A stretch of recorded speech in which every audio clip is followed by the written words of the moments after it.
Welcome to the Outer Realm with Michelle Desrochers and Amelia Pisano. Airing live on the United Public Radio Network, 105.3 FM in New Orleans.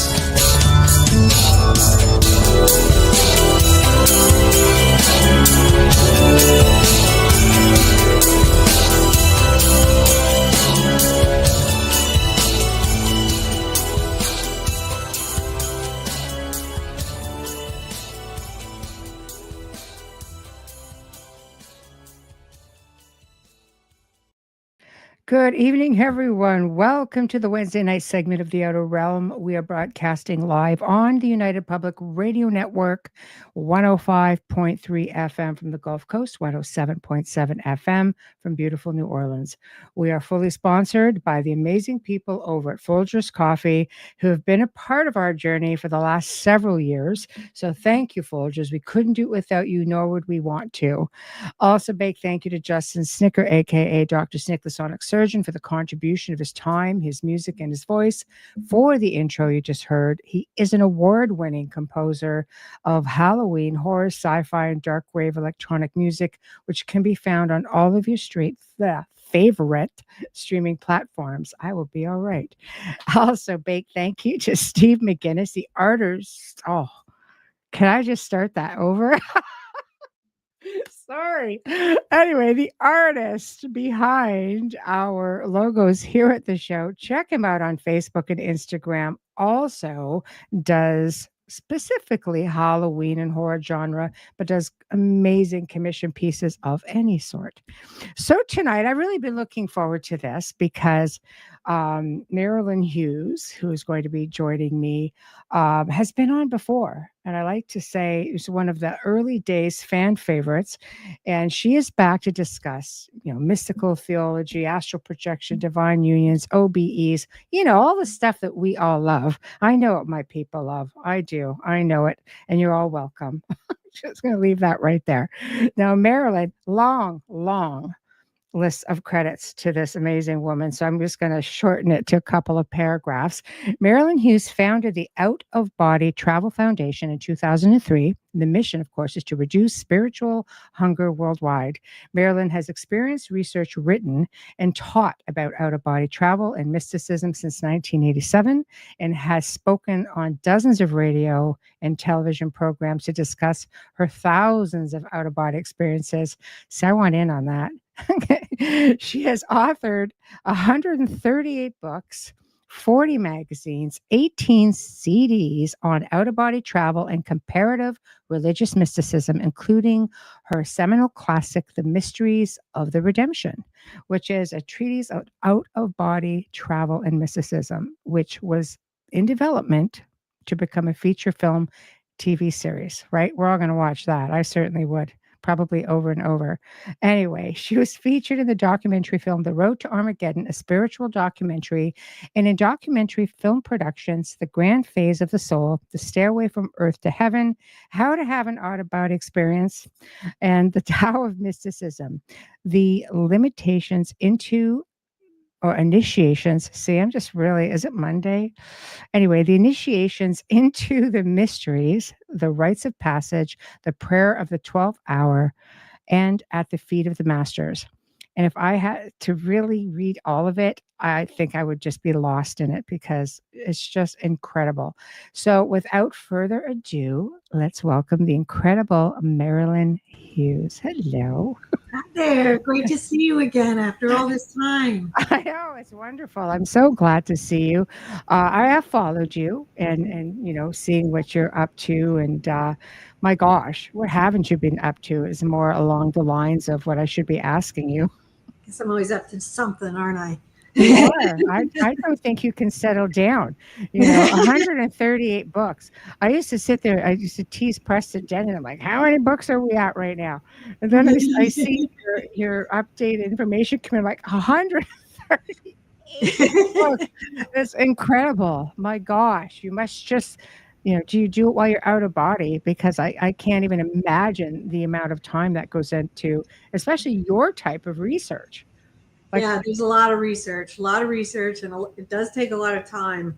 Definitely a Holy Spirit filled endeavor. Couldn't do it without that. It's, Yeah. literally it's a situation where if the Holy Spirit is on it, I'm just like, I'm but in. if Yeah. the Holy Spirit is not, I can't write a word, Wow. So it's like that, Oh my, I can't even imagine. It's just it's incredible because you're really heavily researched Yeah. into topics like, I mean, just into religion itself when you're getting into all of these diverse writings. Well, How, early on in my experiences, I was instructed in the out-of-body travel experiences to research the ancient sacred texts with the prophets, saints, mystics, sages, and ascetics from all world religions and cultures from around the world. yeah. And so I was really directed in that route, which is a little unusual. And some people find that different, and it is a little bit of a different twist to my particular journey, I think. Yes, it is, but it's really, when you look at it, it's all connected. Yes. So why don't we start then with what I call humble beginnings? Because we're going to backtrack because we have so many more listeners now than when you blessed us with your presence early days. So what put you on this whole journey? Well, it started, I did have a really intense experience vision when I was 9 years old. And basically, the gist of that, it was amazing, beautiful experience where I was lying in bed. If you think about it, 9-year-old kid, the heavens were roaring in front of me, clouds, roaring like this bluish, white, grayish, Yeah. thunder, lightning. And then it opens up to a beautiful marble staircase, golden gilded things all around, 2 golden thrones up at the top, who I Wow. perceive to be God, and the Son, divine Son, Lord Jesus Christ, next to him. And on the sides, all these beautiful angels lining up this staircase up to heaven. And, to get to the gist of that experience, it was a pretty extensive experience, but the experience was giving me a foretaste that I had some kind of purpose that I had to fulfill, and that this was going to come back to me later, and that there would be difficulties along the way, but that I was to just kind of stand fast and just go forward, And so when I was in my early 20s, I was 22. I had my first experience out of body travel in my adult years. And then it just started happening one after another and after another. I started journaling it. And those journals became my first books, which, the first books were Odysseys of Light, Crystal River Flowing, that were published by Hampton Roads in 1991 and 1992. And then those things, because I had like a 16-volume thing already plotted out for that, but that all got changed as I continued to have experiences, and I was directed how to rewrite that, and it ended up being reformed into what became the first book release of the Out of Body Travel Foundation in 2003. When I founded the Out of Body Travel Foundation.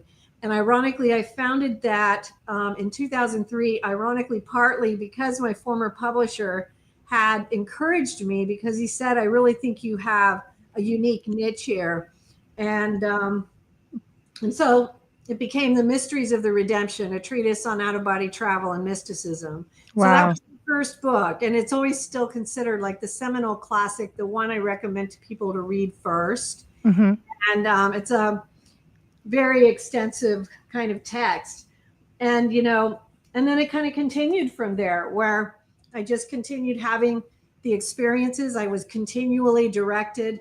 In 2003, the same year, I had a near-death experience where I was sent back and told, I was shown like all of these bookshelves, and I was shown that they were my books. And you have to remember, at that time I had written 2 books.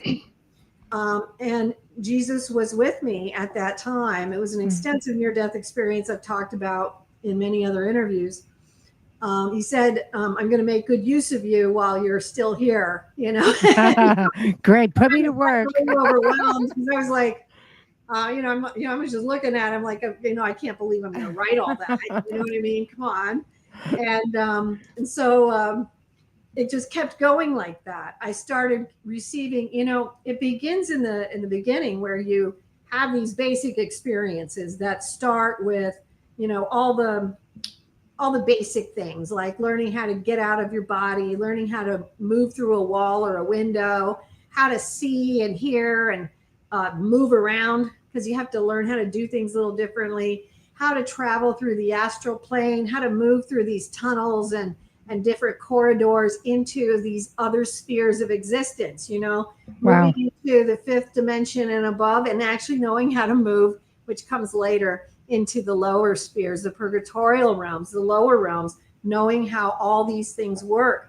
And so my journey was slowly unraveling all of this important knowledge about the universe. And I was being taught about how the mechanics of existence actually work. And it starts with understanding the nature of good and the nature of light and all of these transcendent things. But then I was directed also back to learn more about the nature of darkness and evil. And I had to do service in some of the lower spheres as well, help people in the hell realms, the purgatorial realms, souls in those realms. I had to learn how to work with souls subconsciously that are incarnate on earth, and so there's so much to it. I think a lot of times people think of out-of-body travel, they think of it as this little parlor trick or whatever, the paranormal experience, this little thing. It's not like that. It's this vast panorama of mystical experience where, this is our experience on earth, this tiny little blip. Once you enter into the out-of-body travel worlds, you have opened up an entire universe of existence beyond what we experience in a physical body that is literally eons beyond what we experience here. And so there is literally, so much to learn. It's like encyclopedias of knowledge that you start learning about, but you learn about it in a different way. So, for instance, I'm always telling people, knowledge is not information, it's vibration.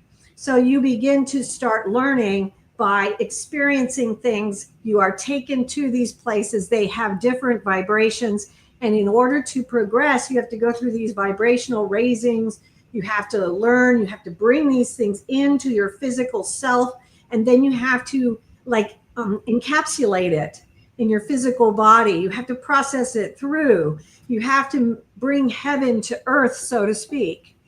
And by so doing, you are all these hundreds, thousands of little tiny steps are making you more and more compatible to these higher and higher worlds. And then you're able to travel more and more and more. And you're doing,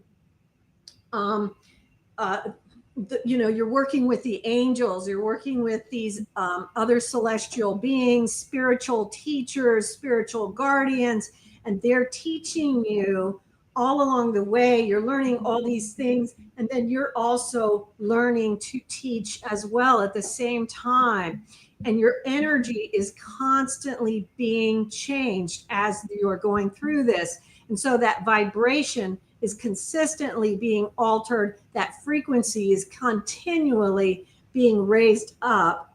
And that is what is so significant and important, because the knowledge that you gain will become vibrational more and more and more and more. The things that you understand are not stuff of words, but stuff of energy, things that a soul can express or know, but words cannot. No, I love it. I love it. It just, I think, a lot of us sort of stumble into the experience, Yes. And you panic because you don't know what's happening to you. Or, sometimes you take off and there's this fear, Like I had this aunt. Oh, you don't ever want to leave your bodies. Just, something's going to cut your astral cord. Put the living fear into me. I'm like, what? I was having a good time before that. And that image doesn't leave you. Yes. Like, yeah, everybody's got that aunt. Well, that's a very good point, because and here, as a response to that aunt, to help people out, here's the problem with that advice is that what do you do when you have an actual mechanism that all human souls undertake at night in different stages and different levels? So let me be more specific and more blunt. The experience of out-of-body travel occurs to all souls on different levels when they are sleeping. Some people are aware of it, some people are not. And so and this is something that I learned through my experiences, because we go and the angels are working on souls in their subconscious sleeping. And this is happening all the time, and it goes into higher and higher and higher levels until I had this beautiful experience in the throne room of God, watching God moving in the lives of souls on earth. So if you understand that this is a mechanism, out-of-body travel, and then we have to link it to all these different stages of consciousness. There's dreams, sleep. There's also out-of-body travel. People are slipping into these different stages of consciousness as a normal aspect of their day-to-day life. So if someone is telling you, oh, don't do that, the reality is you naturally do it. Even if you're completely unaware of it, you naturally do it. And this is why we all fall into it sometime, eventually. Not everybody, but you know what I mean? Because some people just stay unconscious of it for most of their life. And that's cool, because then they can, not be aware of it, Yeah. But, we fall into it in part because we all have these experiences. It's happening to every human soul. So that advice doesn't work for us, because it happens. It's part of our normal mechanism. It's part of the mechanics of existence. So what we have to do is actually learn to utilize the mechanism in a way that is useful for the soul, in a way that brings us closer to the all-holy God, in a way that brings about the things that are of importance in this mortal realm. So this is a mortal realm. And so here in this mortal realm, the purification of the soul is paramount. This is what is going on here. That's what we kind of do here as a general rule. And so that's what we have to kind of focus on when we are thinking of, okay, what are we going to do with all this? That's what we're going to do, because we're trying to work on the purification of the soul so we can become more compatible to the all-holy God, who is kind of out here and we're here. And so every one of these stages that we're taking place is bringing us a step and another step closer to that all-holy God. And then what you're going to experience in some of these travels or memories, or however people experience it, is that they will be shown things that will give them direction as to areas in their life where they can engage in some type of purification, make changes, do something different that is, bringing them over a hump somehow, that is, some kind of habitual behavior that is kind of getting you stuck in your spiritual life here in this life, or in a reincarnation cycle where you just keep doing the same thing over and over again, and you're not able to actually make that movement. And, one of the things I always loved was one of these angels would just say to me, let's go take a little walk in the movement today. Think about that. That's what we all need to be doing. We need to be taking a walk in the movement. what happens is we don't do that. We get stuck and we stay out of the movement. The movement is that spiritual outflow that is creating progress for our spiritual life. That's what we actually incarnate here on earth to do. And so when we try to avoid those things that bring that about, we are just kind of wasting a lot of time standing still. And then, when we get to the point where we, finish this life here and we get to the end, we're like, oh, did I do that again? Let me just get back in the elevator and make my way back to planet Earth and back to the elevator there. Oops. Yeah. Darn it. Escalator. Okay, here we go. Missed the boat on that one. Yeah. So is that what they mean then when we, because I'll often say, like, I travel when I'm asleep, but I don't have recollection of everything. Sometimes I wake up knowing all this stuff and it's just like, God. And I researched, I'm like, oh, that's what that meant. But I don't have the recollection. So is that me having this out of body? Sometimes you'll have a recollection of part of it, yes, or, and not the whole thing, or you'll have recollection and you'll be like, gosh, I know I did all kinds of stuff, but I can't remember what, right? All the time. It's sad. Yes. And, the forgetfulness is all part of it too. Mm-hmm. And that's, part of it. It's necessary. It's part of the way that this mechanics of existence works to help us in the physical realm to try to go through this earthly life and realize these things in a physical body, and bring them to physical fruition here on earth, And so, that's part of the reason why we have these memories of traveling, but yet they're not always that clear, or it's just like a partial thought there. And it's like, I know I did this, but I don't remember what the rest of it was or why, or, Yeah, it's true. I'm terrible. I am terrible with that. I want to shift a little bit over to frequencies, vibrations. Sure. I don't think people have a real understanding. I mean, some people don't believe that we have frequencies at all. I mean, I think it gets into science and things like that. And other people, like, I think I'm an energy worker. I do a lot of energy work, especially planetary stuff. So for me, it's just like I can feel that vibration. I could feel like frequencies. I'm affected by frequencies, like when I hear them. So can you explain a little bit about that to give an understanding? Well, the thing about that is very important is that, when people do go towards having an out-of-body experience, one of the most common things that most people will experience, not everyone, but most people will, is the vibrational state. And that's very heavily reported.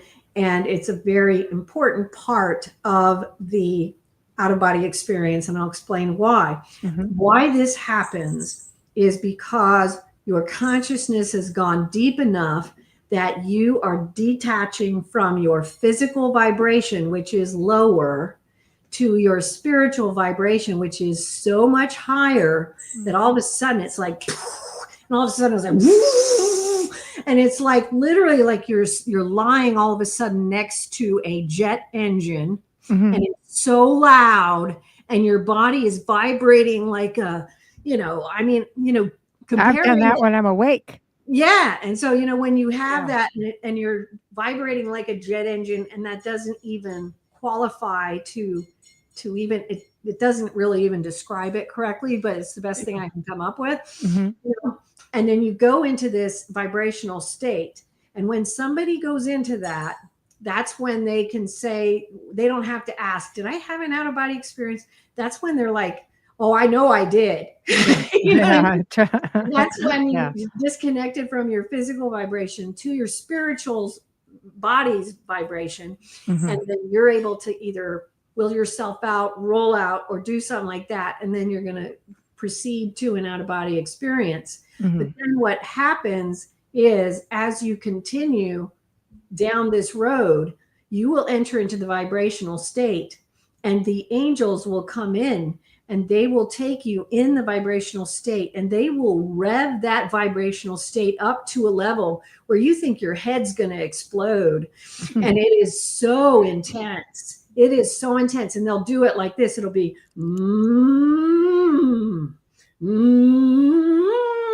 and they will just push it up higher and higher and higher, and they'll just keep doing it. Sometimes they'll do it for hours. Sometimes they'll do it for maybe a half an hour, just depending on what they're trying to achieve. They will do this because this is how they basically prepare us to get to another level.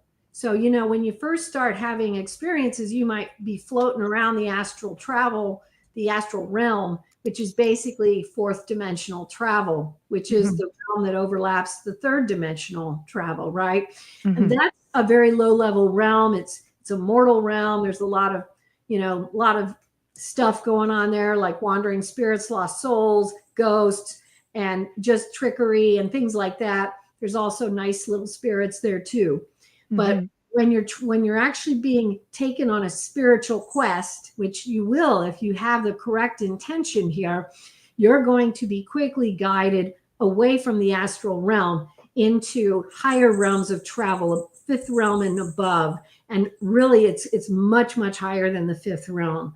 You're going to be going into these higher spheres. And that's where we talk about the initiations into the mysteries, the rites of passage, these celestial cities in the sky, the galactic heavens, you know, the heavens in, you know, heaven is found beyond the black hole. You travel through the black hole and you go in there and you pass through the sacred matrices, the geometrical figures. You go through a star tunnel of red, yellow, and black. And then you move into another kind of swirling tunnel to get in there. And then there's another corridor where it's all these amazing stained glass windows of Jesus and the apostles. And then when you arrive there, well, I'm laughing. There's another tunnel. They make you fight for it. Actually arrive in heaven.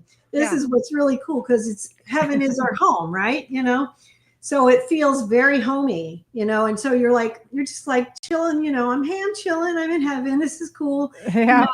And then, you know, you come back and you're like, wait a minute, there were aliens in heaven. Okay. And then you remember and you're like, wow, there was so much going on, because there's people, you know, who are dressed in all sorts of different eras, you know, people from the past, you know, from the 1800s, from the, you know, BC, BCE, and, you know, all these different ages, but there's also different forms of life from different universes around our own. And it's so normal, because heaven is our home, that when you're there, it doesn't even occur to you that this is anything out of the ordinary. But when you return to your body, you're like, oh, wait a minute, that was an extraterrestrial and he's in heaven. You know what I mean? It comes back to the fact that source creates all, right? Exactly. Yes. And then, you know, so then, you know, there's also the other discoveries you make up there too, is that, you know, up there in the heavens, we have the Palace of Ancient Knowledge, which is where all the ancient sacred texts are stored. You know, so I'm taking through all these things about gather the ancient sacred texts. And I have this, you know, 5,000 plus, you know, library here with the ancient sacred texts from all world religions. But in the galactic heavens, the Palace of Ancient Knowledge has all things that have ever been written on Earth. So there's scrolls and these huge books that are like, I don't know, 2-3 feet in height. And they're just so holy that you see them across the room and they just glow like gold. And they're just so beautiful. But there are also ancient sacred texts of galactic origin. And I'm just so excited about those. Have they let you see them, or are you still working your way? They've let me touch them, and they've told me that at some point I will be allowed to translate some of them. But it's just amazing to see. You know, we are so limited in what we realize is happening all across, you know, the universe.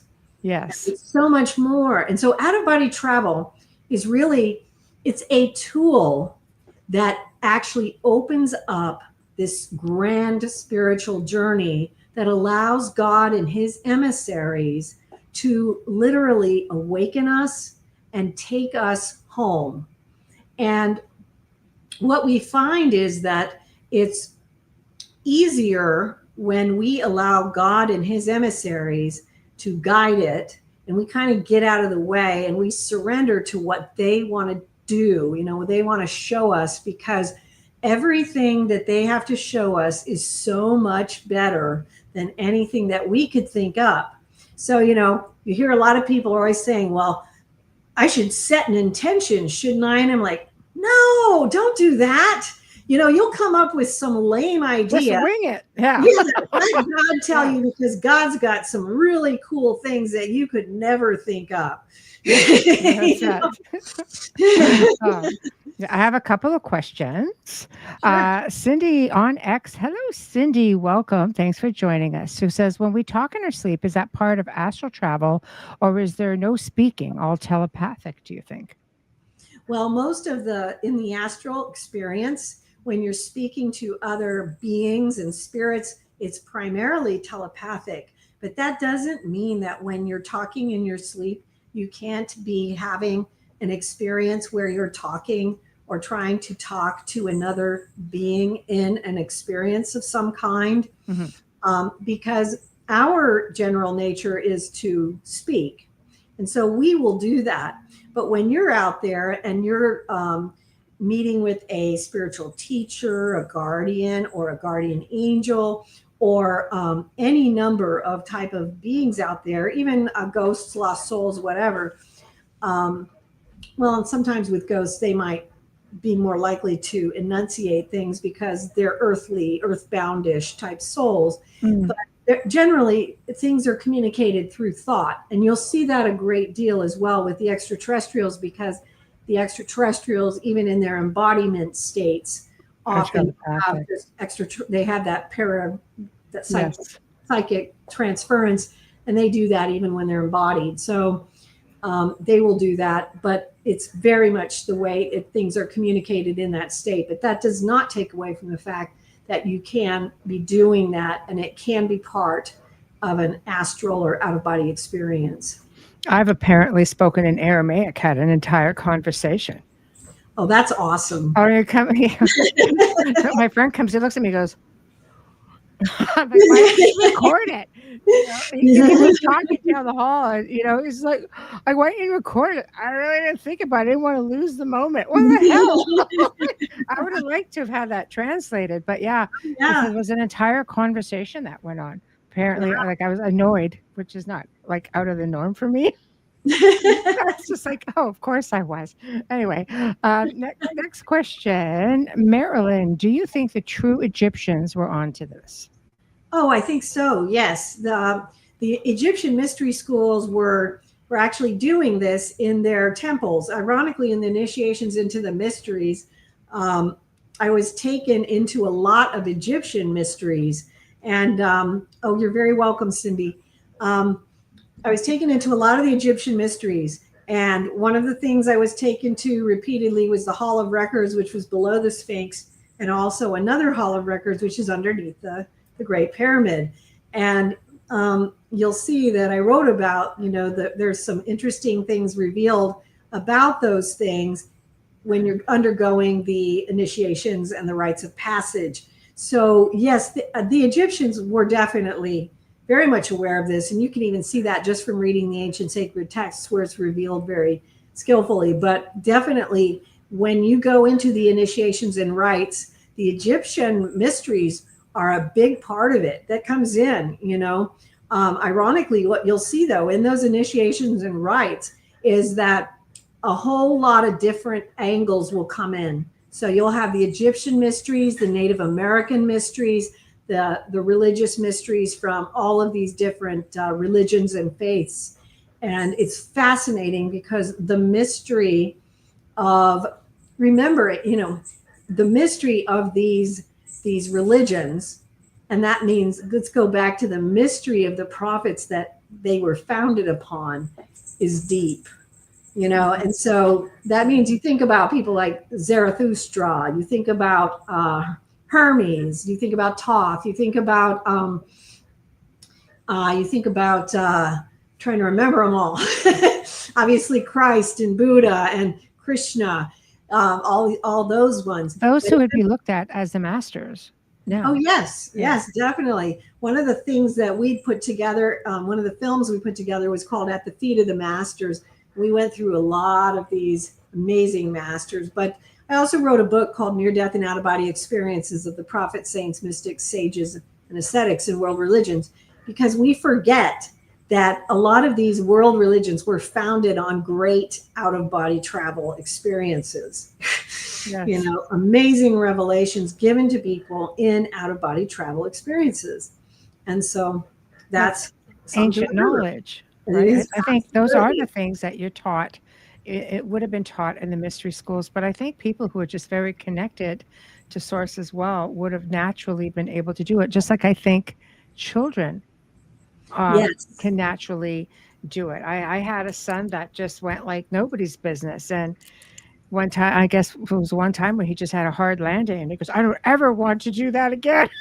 I was like, sorry, what did you come in head first? Like, you know, and he says, no, I just slammed in on my feet. And because it was just very uncomfortable as opposed to coming down and gently, you know, but I think maybe it's because he just wasn't aware that he was doing it.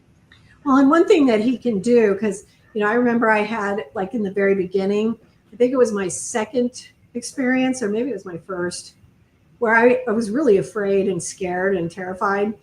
And I remember praying and asking for help. I asked God to give me protection and to give me guidance so that the next time would not be so terrifying. And it wasn't because anything was terrifying about it. It was just because the experiences are so powerful that it's just something so unknown when you first come across it.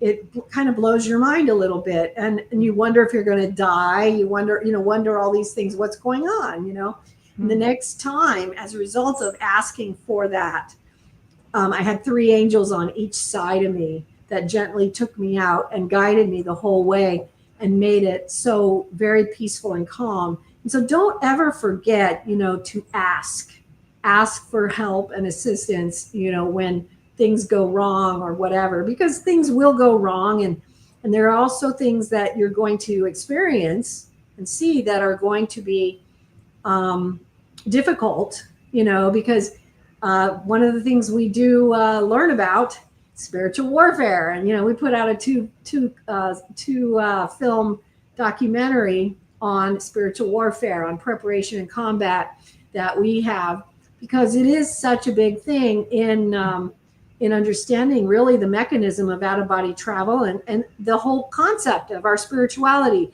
There is a spiritual warfare that is part of that. And so everything about out-of-body travel is not going to be pleasant and all light and love. There will be the negative aspects of existence too. But that's part of what our learning is. Our learning is to understand the nature of good and evil, and to understand the nature of the darkness and light within our own soul and within the souls of those around us and those we love and within this world.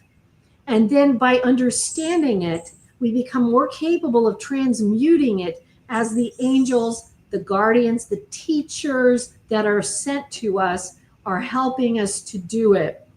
And so it's not an effortless journey. It's definitely sometimes difficult. And, you know, I could tell you a whole lot of times where, you know, it was like, wow, that was intense. I don't know if I want to go through that again. You know what I mean? And you're a pro. It's all worth it, though, because it is all about that purification. It's about getting to that place where you can work towards becoming more and more of a realized human being, where things make sense. You understand them. You're able to move forward. You can live in a greater state of peace with God in your heart. And it changes who you are. in a very, very good way. But the journey is like any journey. It's not always easy, but the journey is, that's kind of the way, isn't it? The journey is the way. Like Frodo getting ready to go on a quest. Yes. It is a little bit like Frodo. Fellowship. Yeah, I think part of it is letting go of the energy. I mean, I could tell you I'm not good at that. I mean, obviously, when I'm asleep, I'm all okay. I'm in. Let's just go. But but I mean, I had a Reiki session at one point. And she goes, "Oh, I'll line your chakras up." And I'm like, "Okay, great." And she was, a Reiki master. She had studied in India. She just had beautiful techniques. And the very first time, I've only done it twice. The first time, she couldn't do it. She says, "I've never quite encountered any situation like this, but my whole body started shaking tightly, and I could hear in my head. It was just like that 747 you're talking about. Yes. Going on in my head." And I'm going, "Am I taking off or what's going on?" She goes, I can't get you to release your energy." I says, "Well, I'm a little protective of it, but I'm here to try to have this experience," and it just wasn't happening. Well, what immediately struck me when you started talking about it is that it's very possible that there is something to this that comes from a past lifetime, something that you've got that's attached to you from a past lifetime that's significant enough, that has to do with your spiritual journey, something that scared you enough, or something where in a past lifetime, I'm just going to go with whatever comes to me right now, but something in a past lifetime where maybe you took it too far with power, and you're afraid of going over that boundary again. Maybe it's something where I think it's something related to something in a past existence where you are afraid of whatever happened that time, and that and I think it is a spiritual obstacle. It's something that happened spiritually, and it might have been that you were in a position of some kind of spiritual power, and you may have abused it a little bit. Oh, there's like me too. Is it? Well, I know of maybe a handful of my lives, and of course, I also with my lineage as well, which would make a lot of sense, because I've always been taught just to really be careful with my energy and to not let people try to manipulate it. I'm just trying to get my chakras lined up. That's just all I'm there for. Not trying to do anything fancy. But yeah. But the second time she goes, "Can you come back? I'd like to try again, because this is pretty weird for me." I said, "Sure." And it went flawlessly after that. But I had to really condition my mindset to say, no, it's okay to just let it go, which is why I'm kind of saying, I guess part of being able to freely just say, I'm going to lay down here and I'm going to just let myself go and not worry about letting my energy or my higher self, or whatever the case may be, just my essence, just let it go. Yes. And letting it go, but with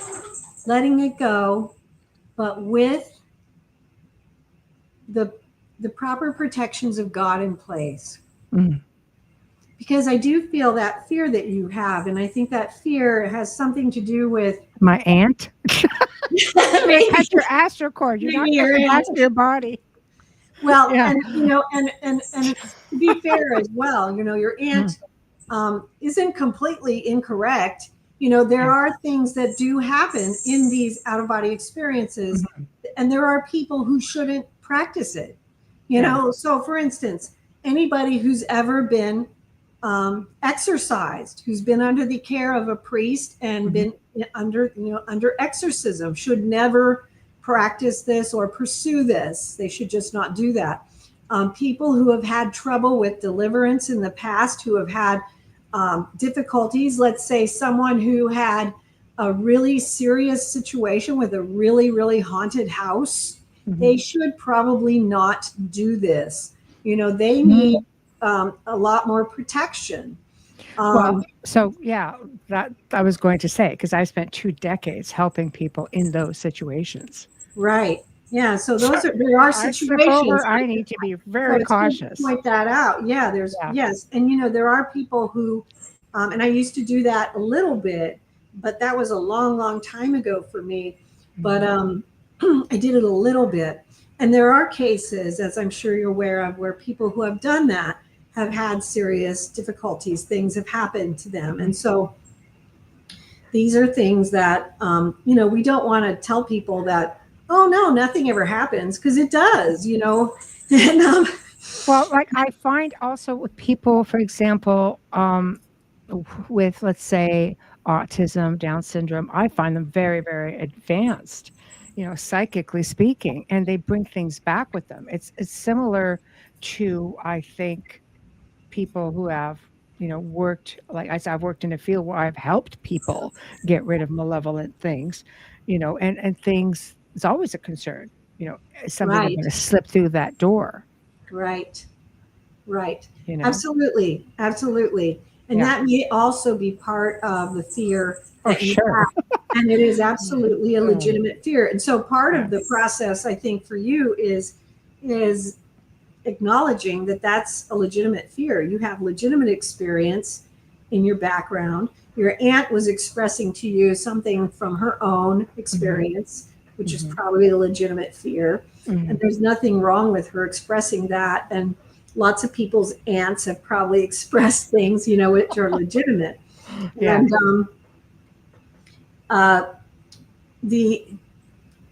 lot really does come down to how you're practicing this and for what purpose. Because if you're doing this as a parlor trick because you think, oh yeah, I want to see if someone on the other side of the country can see my numbers on this card here. No. Then you're just wasting your time. It's pointless. No. You're doing it because you're like, oh, I want to be a black magician. Oh, God, or no. I want to be a magician. I do it when I sleep. I know it's a thing. And for me, it's like, okay, if I meant to do it, I'll do it. I know I have an amazing degree of protection. And because I always say, I work with my ethereal team, I can still do all that. And it's just like, I don't have any fear of anything that I do. Right. And I think that there's a difference between pursuing it because of, this desire or this desire to know God more, to know the truth, and to seek to become holier, to become more aware of your own, flaws and imperfections, and where it becomes literally a practice in mystical theology. And that's where it's more like, like this, which is the mystical theology and astral projection, which is, when you're looking at, the mystics who really did practice mystical theology, which is the science of the self, the science of learning about your own flaws through the study of the virtues and through mystical experience and insight. Then there are those who might use out-of-body travel for other reasons. It could be magical means. It could be power. Those things are dangerous. Yes. And if you do it for that reason, yes, you're going to be in for trouble, big trouble. Yeah, it has to come from your essence, right? I'm sorry, what? It has to come from the essence, from the soul, from a place of love. But it has to also come from placing God as sovereign over everything that you're doing. And that's the protection that I was sensing even for you, that when when you're doing this or when you're going to sleep at night, offering some prayers that are clearly asking for God's protection and God's will and guidance over you during whatever journeying may happen at night, so that these things that you experience are under a different kind of domain, so to speak. You see what I mean? I want to make sure I go down the right hallway, Marilynn. Right. I love the way you put that. That's really good. It's all about going down the right hallway. Yes. And and again, going back, out-of-body travel itself it's a tool. It's not like enlightenment itself. It's a tool. People can use it for good, they can use it for bad. But the good that it can be offering is that it becomes an opportunity for people to know the truth, to know God better, to know themselves better, and to be able to move closer to God and, to holiness. But you have to use out-of-body travel in that way. And if you use it in another way, it won't produce that same fruit. Okay. Noted on that one for sure. Another question, Cindy, is there an archangel that is assigned to assist us in astral travel? Well, not necessarily. Now, like some of us will have experiences where we will see them sometimes. I've had a lot of experiences with St. Michael, St. Gabriel, and Metatron.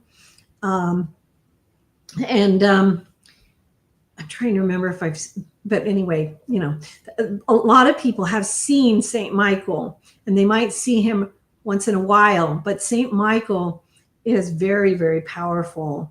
He is, and the archangels are amazingly powerful beings. And so when we are granted to see them, it is truly a major holy honor.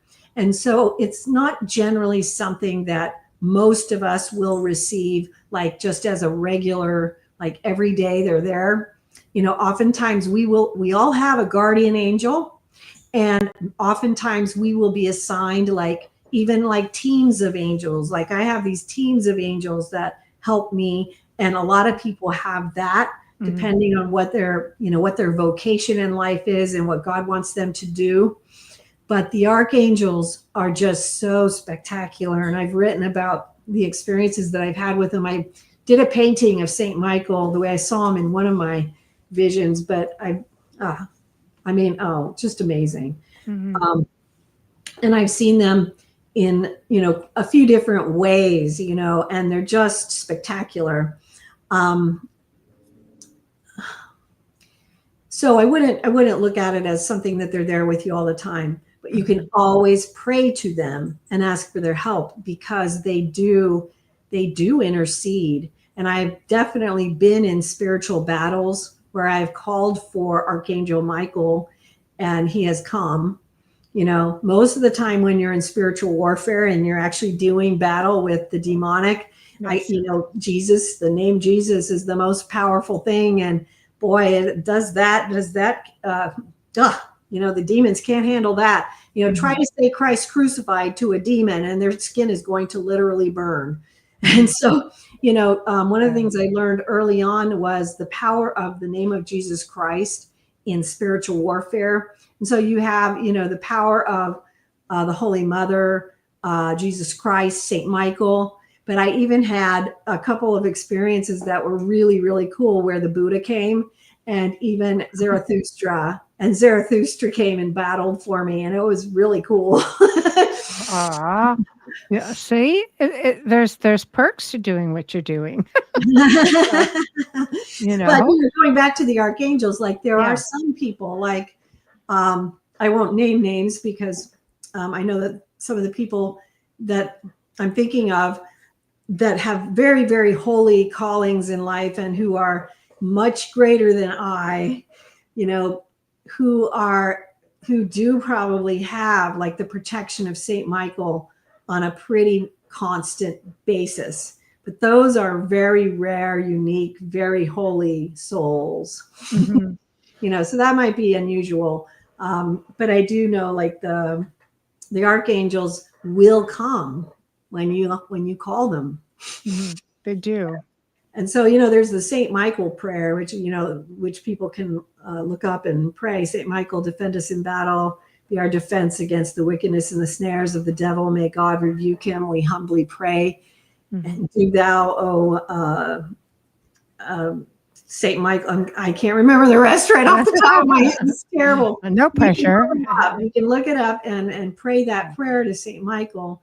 And you can also just call for him. Because a lot of times when you're in a spiritual warfare situation, you are actually being kind of muted. You're having trouble even calling out for help. It's true. You're screaming out for in your mind because you can't speak, you can't shout, you can't do anything except sweet Michael. Well, and there are times when you can speak, but you can't get the prayer straight. It's like you can't remember the words. Exactly. Yes. You know, it gets kind of tongue-tied. Yes, that's true. I hear that a lot, and a lot of times that I've been doing this, it's just people say I can't get the words out. Yes. So, and that seems to be a common factor. So, well, and this is an important point you're making too, because this is part of the reason our daily practice is so important. I'll just make a little note of it here, which is, the daily prayer, spiritual reading, and meditation, because all these things fuel that interior life, and it helps us when we are in the out-of-body travel state, and if we are called into any kind of spiritual warfare, it makes it more, it fuels it so that we are more likely to have that Holy Spirit with us at those times when we need it. I know that St. Padre Pio always really pushed for the daily spiritual reading, really a big deal. And, and the prayer and the meditation is just so important to help us keep fueling that interior life that we need. And well, he's modern times for us as well. So he's just so easy to relate to, Yes. I know that when Notre Dame burned, there were people who had tapped in and saw him there praying. Really? Yes. Cool. So, you think about it, like they're so aware of everything that's going on. And it was such a special place, far beyond, when I was there, it was an incredible experience. But I spent, in all my travels, I try to make sure, like throughout all my travels throughout the world, I'm a nut for the cathedrals and the old castles, and I love the energy, the architecture. But because you can feel the resonance right from the stone. You can just hear feel the chanting, and this just all of the vibration, all of that energy that doesn't go away. The stone retains that. Well, even the particles in the air, the molecular structure of the ether, the air, everything is retained energetically. One of the things you see in the out-of-body travel state that is surprising, I think, at first, is how everything has energy. So even like your couch, it's true. all inanimate objects that we have, we often think about, a sentient life. We don't realize the stones, the rocks, the dirt, the land, the water, even the things that we make. So the couches, the chairs, the paintings, the pictures of our children, everything has consciousness. When you go out of body and you float around and you see this, and you're, often something that you're shown and given instruction on, so that you start understanding that all of these things have this unique and important consciousness. And it helps you to better understand certain things. And I'll just share a story because it's relevant to a vision I had last night for a spiritual student of mine, but it goes back to Padre Pio. Padre Pio often talked about this one monk that he saw who had passed away, and he would be at the altar, cleaning the altar, because he was doing his purgatory, because he wasn't diligent enough about keeping that altar clean, right? When he was alive. So he would be out there doing that now. And one of the things that I had a vision about this last night for somebody who's not understanding the importance of cleanliness being next to godliness, and how that impacts the chaos in our mind, or the order in our mind and our spirits, right? And you think about that, and look behind me in this holy altar, and how the importance of taking care of these things, if we understand that they have consciousness, and that we are creating this consciousness that surrounds us every day of our lives, that we create an environment that is going to sustain a certain type of vibration that will encourage us to be in a particular type of field. That would be a clean, holy, pure field that allows us to reach into higher, finer frequencies of light, and makes it more likely that we will achieve, spiritual experiences, mystical experiences, or things that will continue to instruct us in the spiritual path, the spiritual way. And so we have to remember the smallest of things when we understand that everything around us is filled with consciousness. So it's everything that we're creating, but that means everything we're also taking care of. So, these beautiful little creatures in my house, my cats, they have their consciousness, and everything that I do to cultivate that beauty within them, but also the beauty that I cultivate around me to create a certain type of field that I want to vibrate into on my daily life. And that is part of then also the prayer, meditation, and the spiritual reading, which is what we ingest, the spiritual food. And St. Padre Pio was so strong about that spiritual reading, because that keeps our thoughts and our mind in a particular space, which is really necessary for us to be able to rise above our physical world and not just stay grounded at the and that makes sense to me. I say at ground level, because realistically, you don't want to leave your body within a negative space. You want it to be a well-grounded, loving space. Right. Yeah.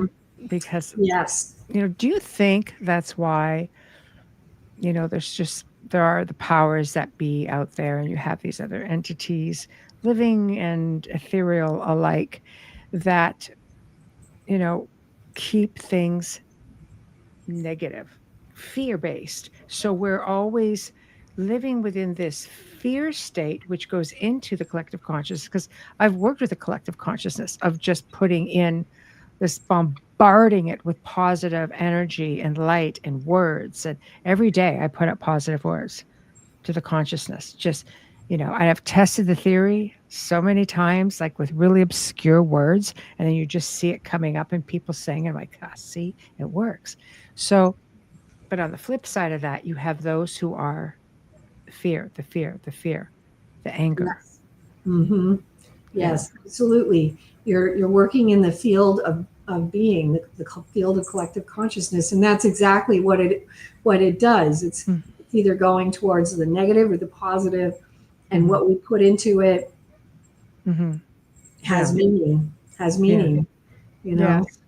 And then what we choose to funnel through into our own reality, so to speak, is also has great meaning, because what do we choose to focus on in our reality here? Because we can choose to focus on whatever we choose to focus on.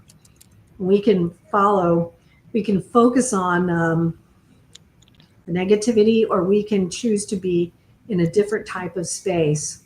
Hi to whoever that was. That was so fast. I just plopped things up there, like all these great comments to be seen.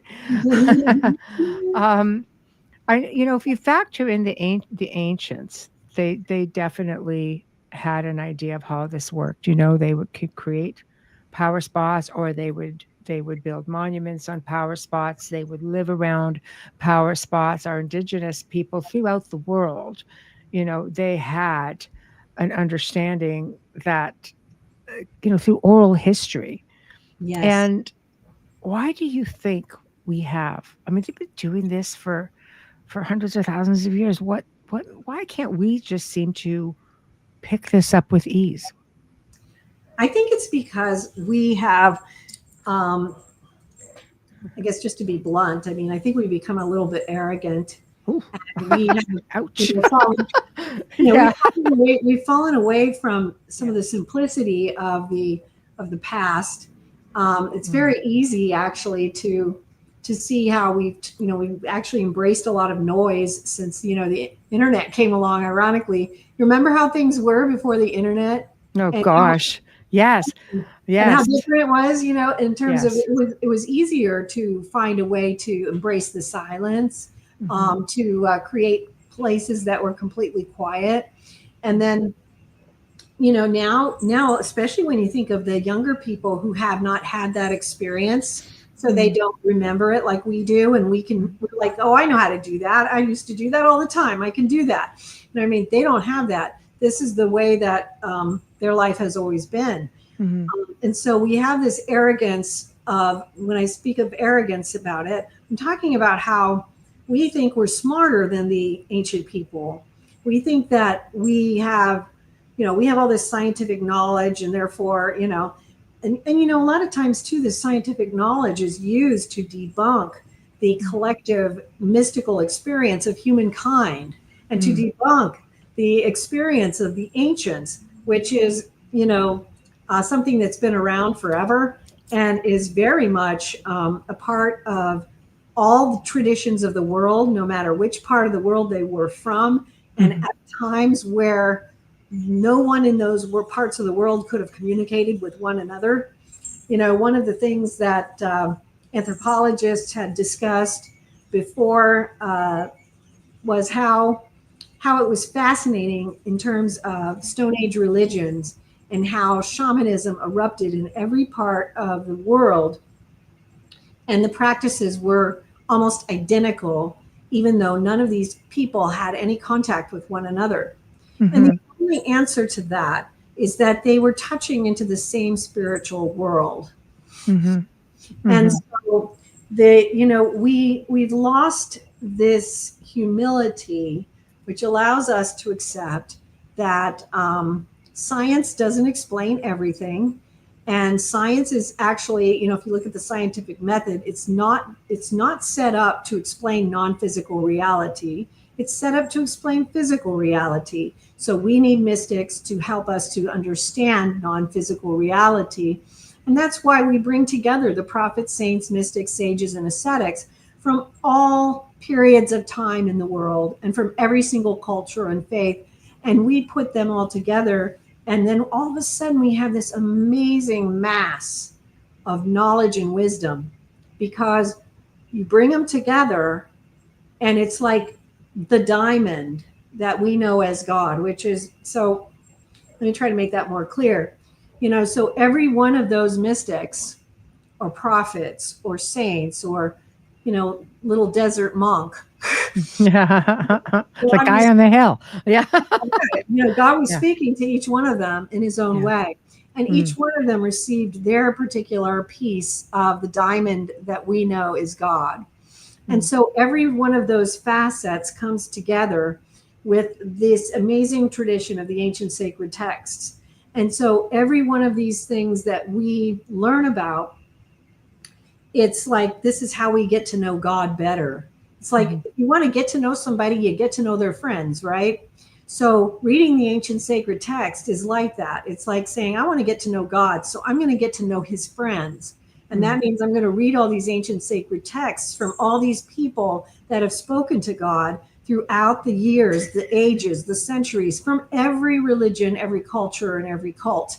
And I'm going to see what's similar, what's different, what's the, what's a little, and what's fascinating is that when you bring it all together, there's one body of knowledge. And when you bring that body of knowledge together, it's like, wow, I understand God better now. I understand him because I have brought the facets of the diamond into one big diamond, and it all makes much better sense. I'm not trying to define God by the tail on the elephant. No. I'm trying to define God by the entire elephant. Yes. I'm trying to define God by all the facets in the diamond, and bringing them all together and giving each facet equal value.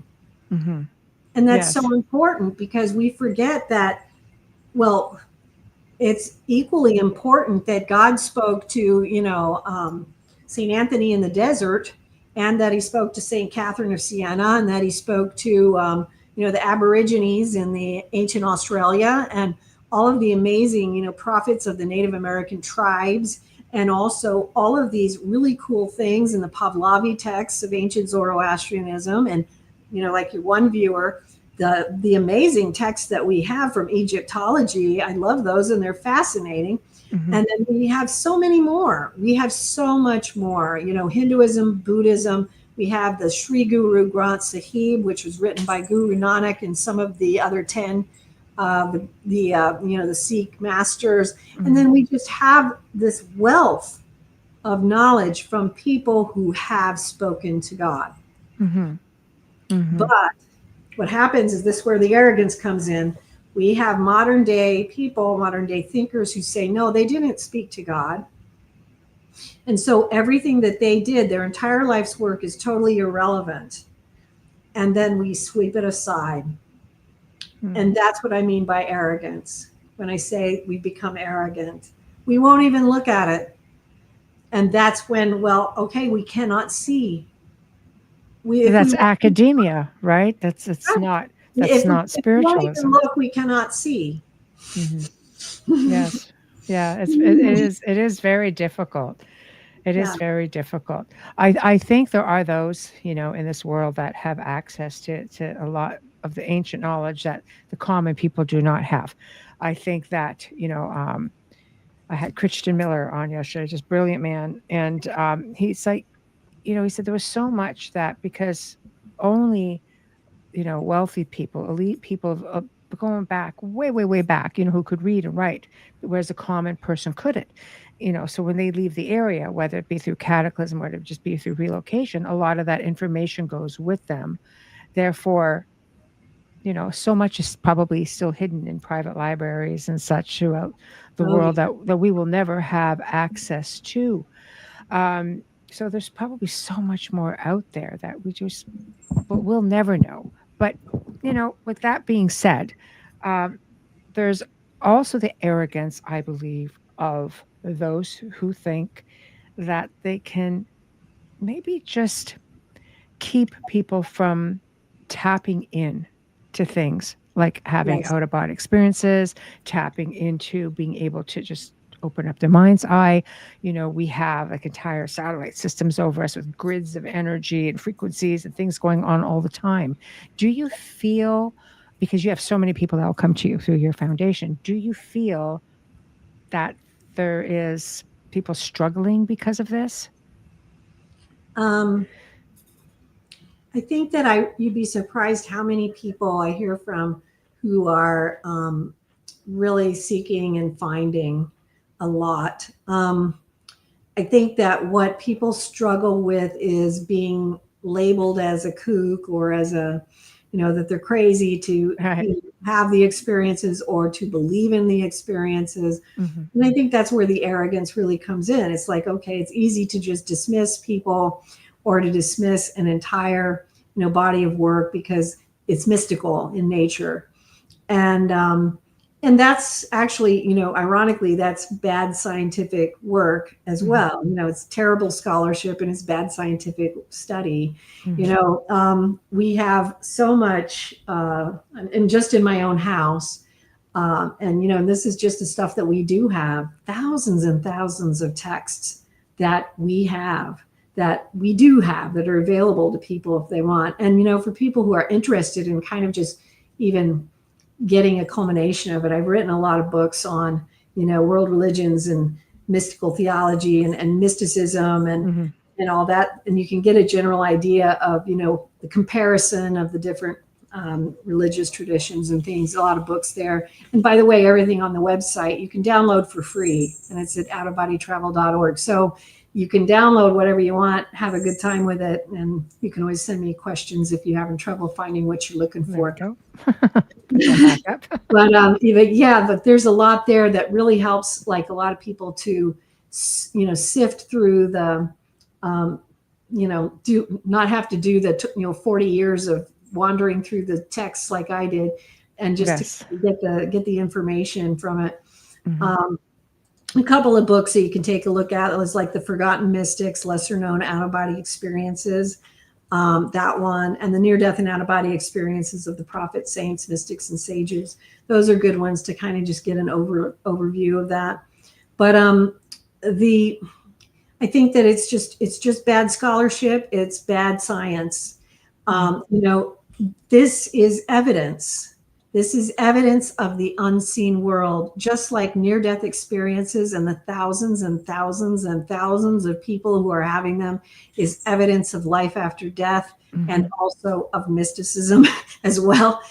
So we have the evidence, but they don't want to accept that evidence. And so there are people who are accepting that kind of evidence, and there are some people out there who are doing some really great work on that, and that's fantastic.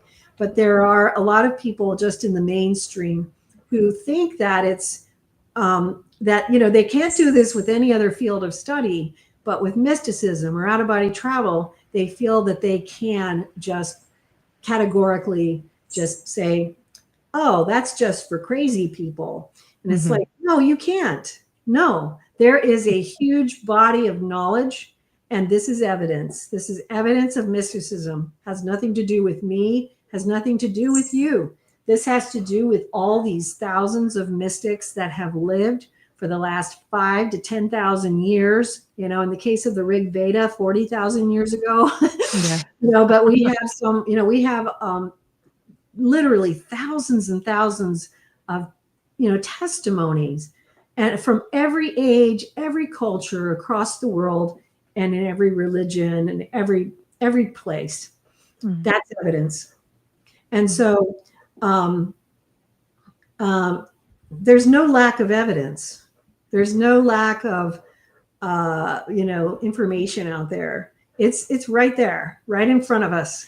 Literally, one of the things I always say to people is, this is the gold, and it's laying out there in plain sight, and we didn't realize it. The key to what we're here for, and the key to figuring out, how do we find our way back to God? What we came here for, which is, well, why are we all here? We're all, everyone's always like, well, what are we having a human experience. We're having a human experience, but what for? And that human experience is this path to purification. It has to do with karmic purification.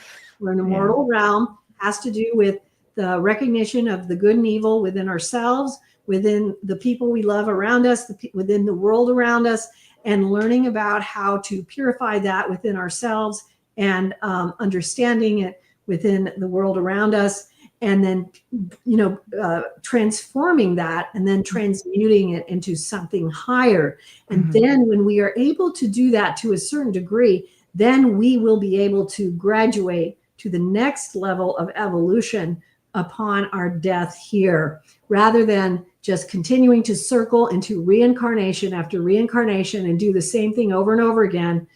This is the gold, guys. This is the gold. That's why you're here. We're all here. We have these different vocations and callings and purposes in terms of what we're called to do, in terms of jobs or, unique things that we're, going to work in our lifetimes and things like that, how many kids we're going to have and which souls we're going to nurture in this life and all those kinds of things.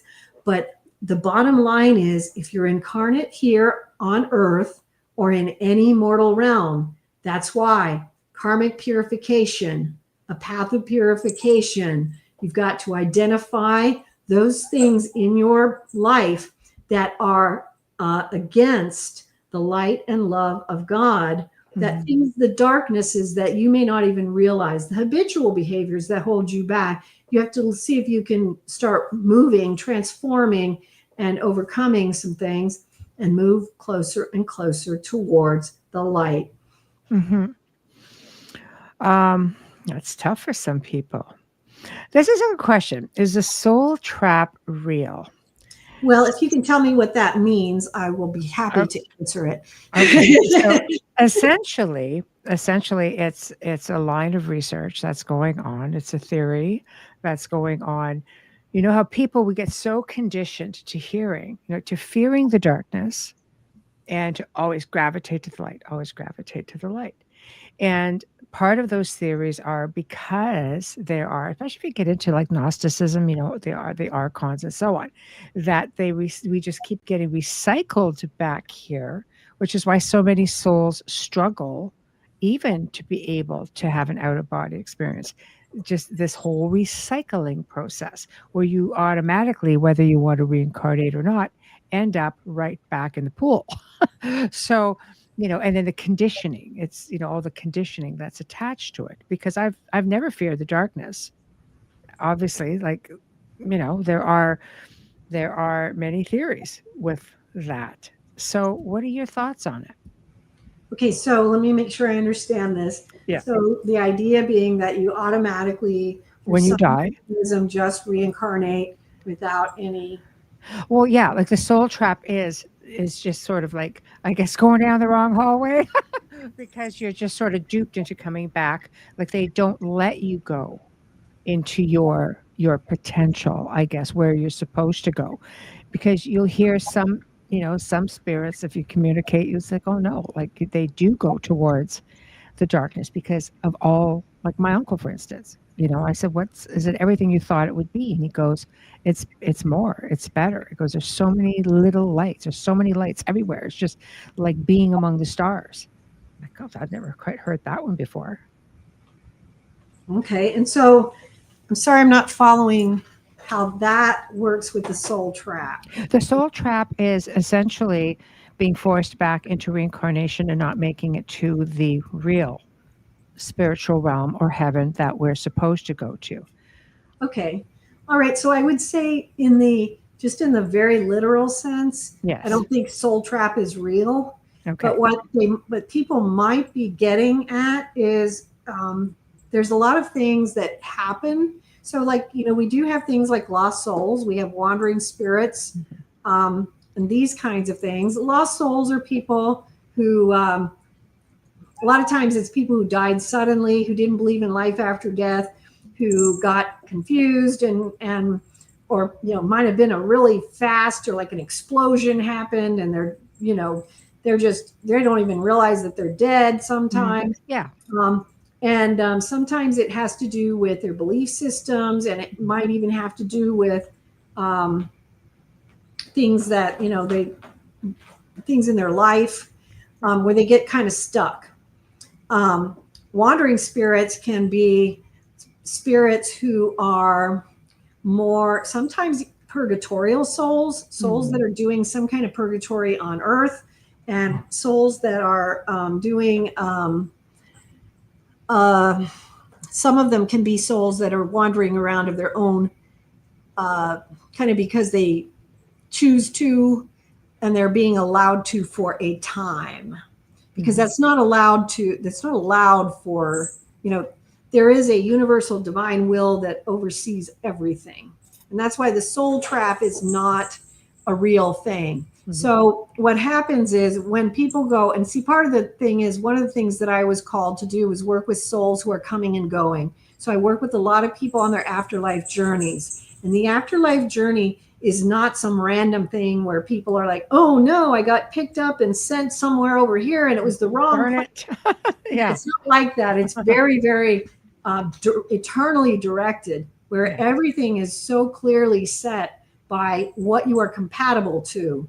Mm-hmm. So what you are compatible to has a lot to do with where you are going to be going in your afterlife journey. And there's a great deal of, things related to purification after death, things like that.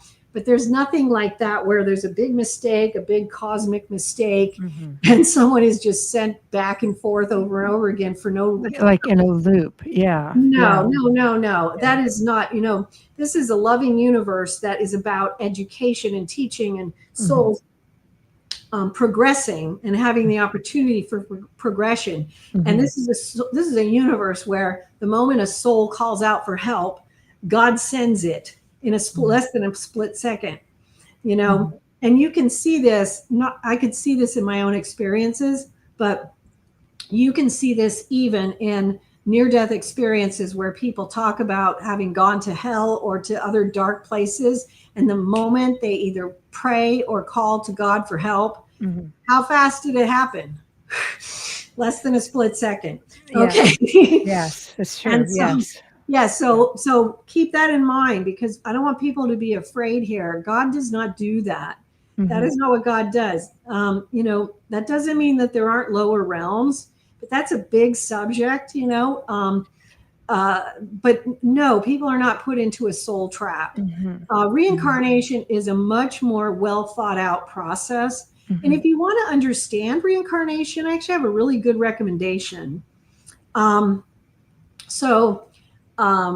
best thing I think I've ever read on this is by Francisco Candido Xavier. And he was a Brazilian mystic who died in 2002. He was born in 1902, I believe. Wow. Yes, and he was very prolific. He was very, very loved in Brazil. And he wrote, the first book is called Nosso Lar, and it translates to Astral City. And there is actually a film called Astral City. If you can find one that's in English, there's sometimes ones that are overdubbed that you can see on YouTube. I think there is one. I used to have, in fact, I think I have one that's actually overdubbed in English myself on DVD. It's a great film. But it's part of a 12-volume series of books. It's called the something Ruiz collection, and it's about the journeys of this soul after death. And in Astral City, it goes through his experiences right after death and all this, and it explores why people reincarnate, and then it goes into all the different processes and the decision making and why it happens and how it's brought about, and it's very, very well done, very detailed. So if you want more detail, you can go in there. So reading those books is really helpful. Just even watching Astral City is helpful. But the books are going to give you a lot more detail about how does reincarnation, the mechanism of it, really work. But the mechanism, just for a quickie here, the mechanism is something where the reincarnation is always thought out about what do we need to accomplish energetically in this soul? What does this soul need to overcome? What are the relationships that need to go in with this soul that need healing, and what exactly needs to happen? And what are we going to set in motion or set up so that these things might occur? You know what I mean? And so the soul is actually a big part of that decision-making process. It is not like, it's not like, you're just out the other chute. Yeah, you're not going out the other chute. Right. Now, there is the fact that if you need to go back, you may not have like total choice in the matter. You may have to go back, but generally what happens is by the time that's come to that conclusion, the soul also agrees, because the soul now understands why it's necessary. And they understand what needs to happen energetically. And they have all these understandings. But again, they have to bring that from heaven to earth. They have to bring it from the celestial ethereal realms into physical embodiment. And they have to do it knowing that they will have amnesia when they incarnate. And so it's all the same things, but there's never any kind of, and I understand that the Gnostic belief had a little bit more of this idea that it was like this crazy, free for all. It's not like that. It's not like that. Everything that I've ever seen has been so kind, gentle, and well thought out, even for the souls in some of the lowest hell realms. I have seen some of the most amazing things in terms of how the mercy of God works to help a soul to actually evolve from there. It's always about the soul always taking steps higher, no matter where they are on that spectrum. And so I know that's kind of hard. It's kind of hard to really.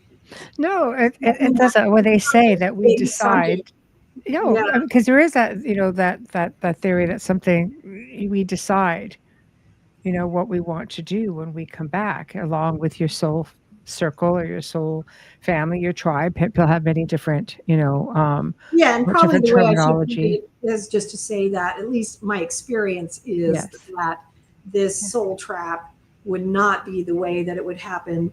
So in my experience, I would say no. That so I shouldn't just say no for like because I'm not God, you know what I mean? But, Yes. but in my experience, I would say, no, I don't think so. All the things that I've seen, it has always been much more well thought out and much more compassionate and loving of a process when that happens. How would you categorize time travelers? You know, there's so many reports of just random people showing up in modern time, for example, or someone from the past, you know, the future, the past, crisscrossing. But there are sightings of these people. Are these somebody that just sort of, you know, materialized in astral mode?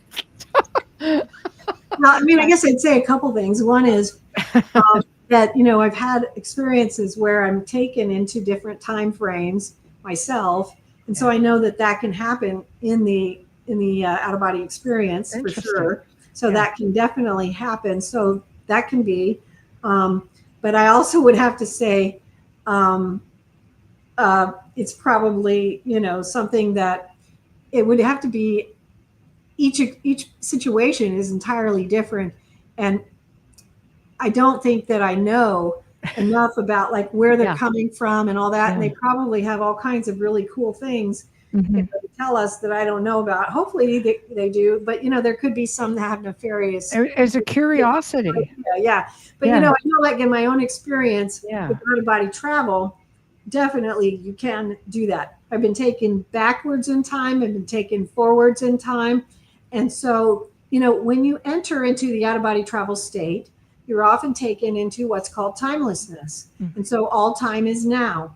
And so you can travel anywhere on those timelines that you choose. And so I wouldn't be surprised if at some time in a future timeline, human beings or other extraterrestrial beings or whatever, other beings somewhere, figure out how to do that in an embodied way, you know, completely embodied way where they can move around the timelines and do so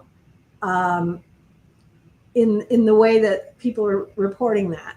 I just, you know, it's obviously over my head as to how they're doing it, but I can't say that you can do that in the out-of-body experience. Okay. I'll go with that. Cindy says, do you help people who have an illness to astral or OBE to heal? Or would that be too hard if they were not well? Well, actually, yes. And I actually have a book that I put out. You know, we put out this series. Starts out with this one, the complete manual of out-of-body travel and astral projection. There's the advanced out-of-body travel. There's 28 volume set.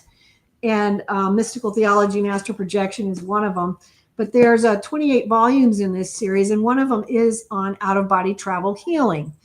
And so one of the focuses in that book is not only is that a good thing to do, because and I've had it done for me many, many times when I have been taken out specifically by my angels to take me to specific places for healing. So a lot of times they'll take you like to an amethyst bed or to like a room that's just pure quartz crystal, you know, all the way around. And they do these things where they tune you to these things. And then there's also things that have, you know, like purely Christian based or type healing things that happen, or the angels do things with them, you know, themselves that are just frequency things. The vibrational raisings that they do, they'll do healing types of things. But also they will do things when you're in your body that have to do with vibration when you are sick, you know, to help you to recoup your energy. And, you know, a lot of people already know this, but, you know, back in 2001, I developed cardiomyopathy and heart failure and was typed out for a transplant. Wasn't supposed to live very long. You know, I was given like, you know, 6 months to a year, 5 years tops or whatever. And I had a condition which shouldn't heal.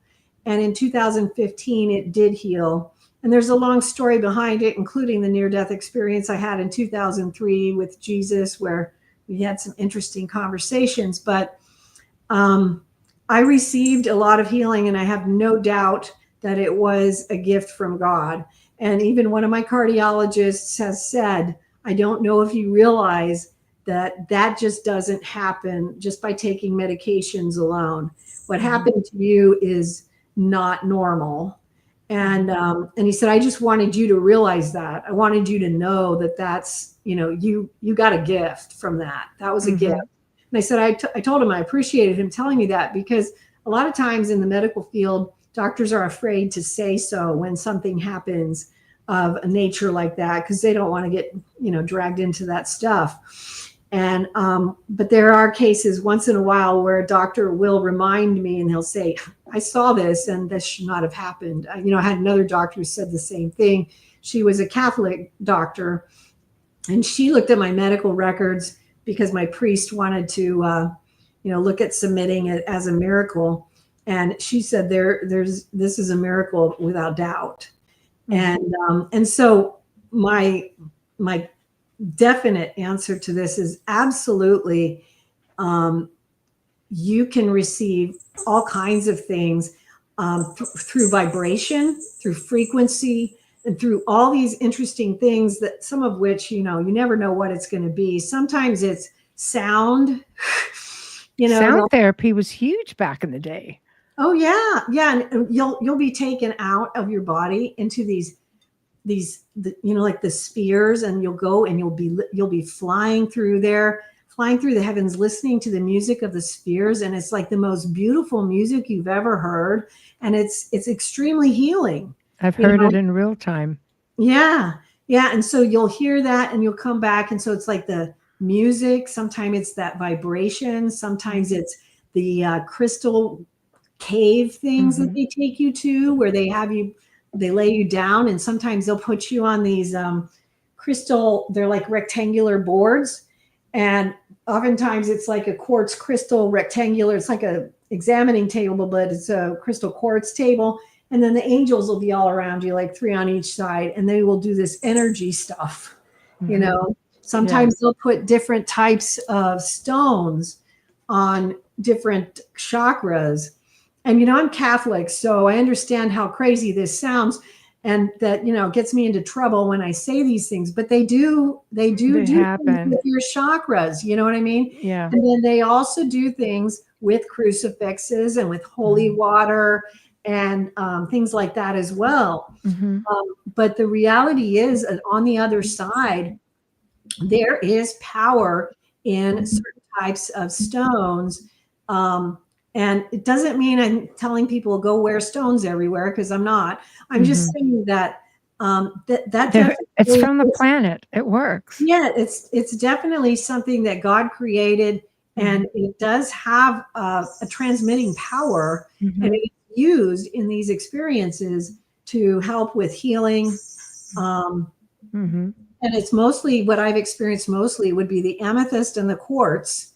For the healing purposes in those caves. And those are usually the caves, or like the rectangular table, like I'm mentioning.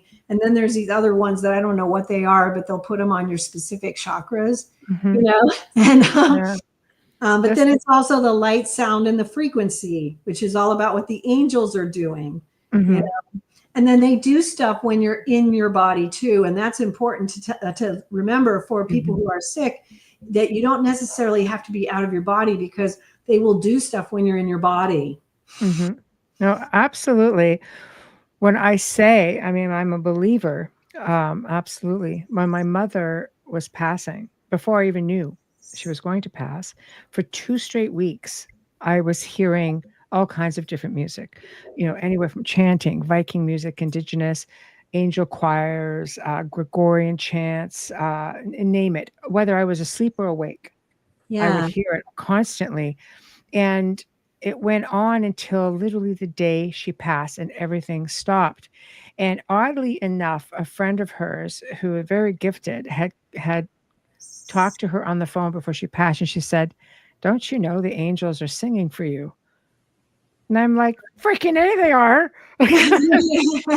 Freaking day and night for 2 bloody weeks. But it was so fascinating to me. And the things that I was hearing had to do with ancestral as well, as the different types of music, but the angelic stuff went like, it would bring you to a brink of tears because it was just so, the way it hit the core, it was just so moving and so powerful, Yes.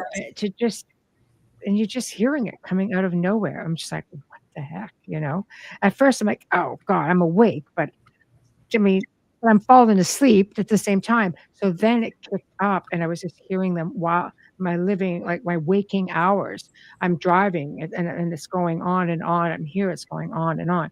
And it goes back to, part of our lineage, 100%.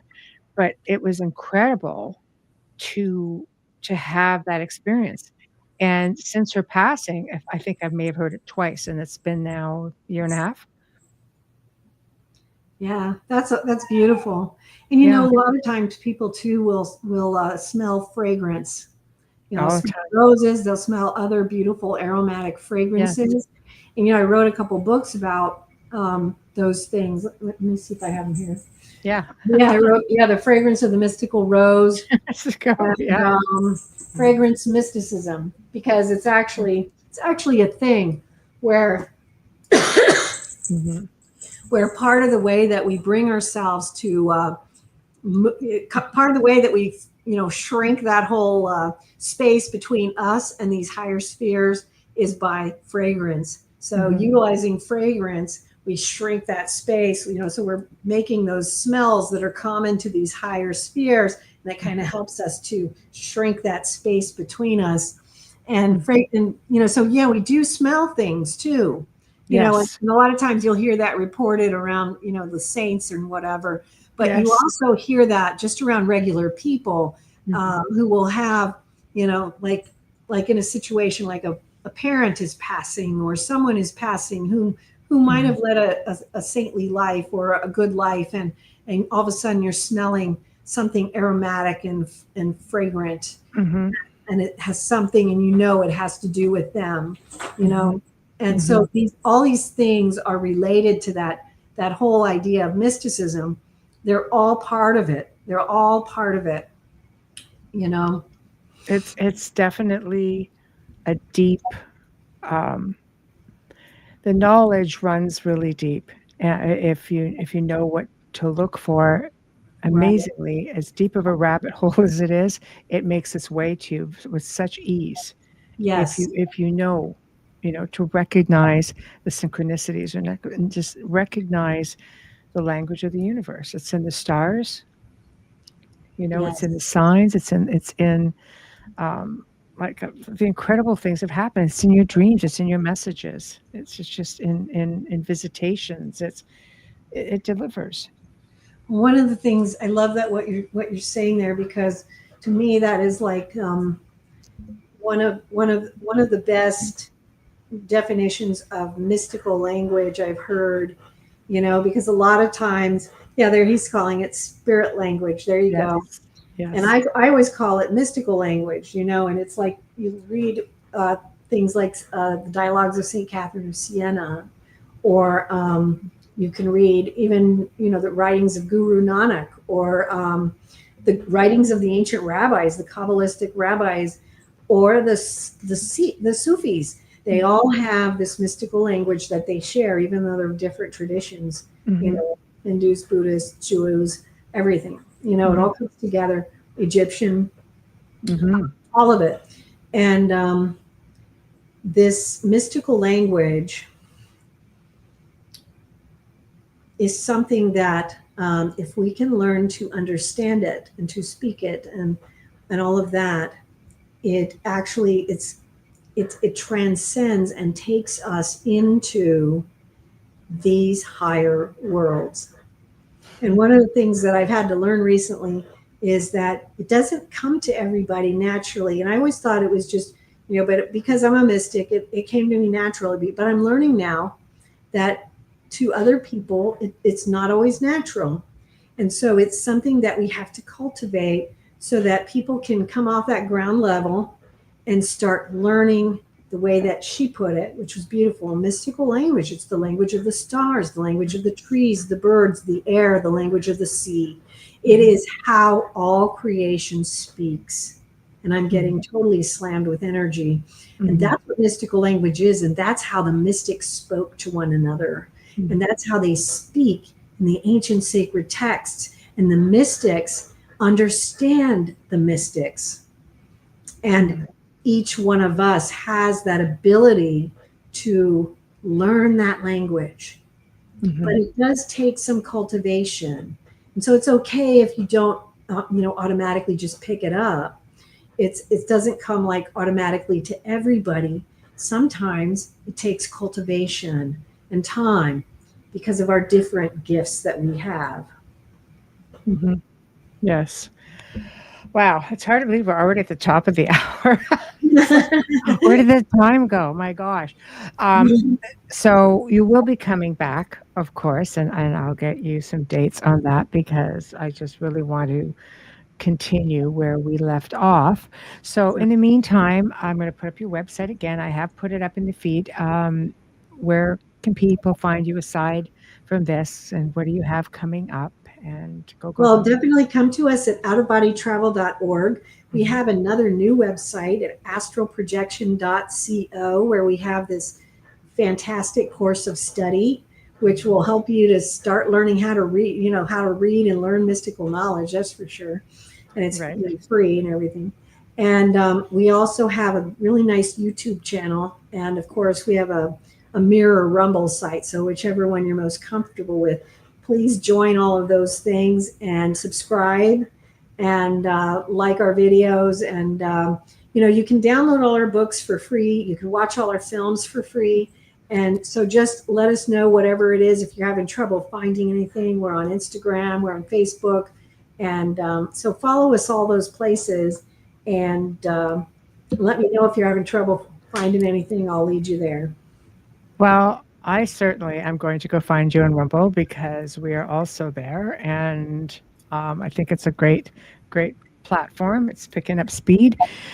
But thank you so much, Marilynn. Thank you. I really enjoyed talking with you, Michelle. Thank you. I always enjoy our time. And I know Amelia, would have loved to have been here, but she's on a bit of a hiatus, medical hiatus. So we always have our warm wishes out to her, and maybe she'll be back when you return, keeping our fingers crossed. But I will absolutely reach out to you and get some dates out to you because I can't wait for part 2.